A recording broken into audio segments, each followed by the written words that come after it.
We've already seen some outcomes of this new strengthened relationship back in October when the Taiwanese delegation was in Slovakia, when several MOUs in the spheres of technologies, smart cities, and so forth were signed.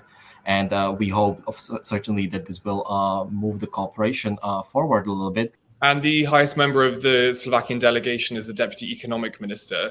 I wonder if you could speak a little bit about how this delegation to Taiwan has been received by higher officials in the Slovakian government. Over the last year and a half, we have actually seen quite a big change in Slovak policy towards both Taiwan and China. Last year in February, we had a general election, and since March, a new government came to power. So obviously, we see that the government as such has quite a positive outlook on developing relations with Taiwan. However, it must be said also that at the same time, the government does not wish to damage the relations with China significantly. So what we see is a sort of unique approach of the government towards both countries compared to, for example, the Czech or Lithuanian approach, which is a little bit more wary of making big, grandiose statements and is focusing rather on pragmatic cooperation on the ground.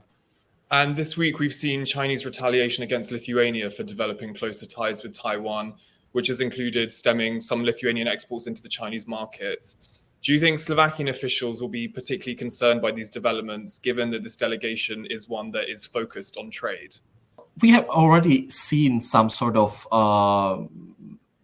pushback from China on the interaction with Taiwan and on the delegations that were happening back and forth.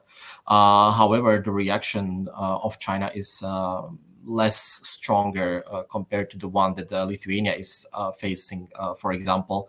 I believe that this is due to the different approach that the Slovak government has been taking towards Taiwan compared to the Lithuanians that I've mentioned. Interestingly, the statement of the Chinese embassy that was published a few days ago was actually published only in the Chinese language and not in the Slovak or in English even, which leads me to believe that the embassy was not even targeting the local public or local politicians with this kind of public outrage.